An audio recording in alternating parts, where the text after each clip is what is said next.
Draw the fish body.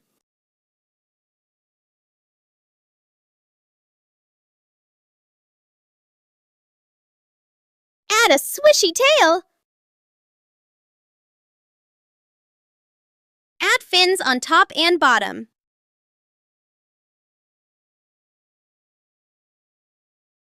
Add the gill line and an eye.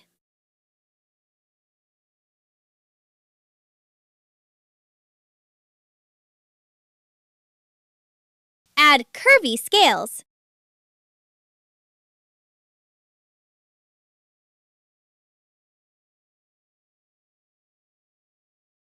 Finish with bubbles.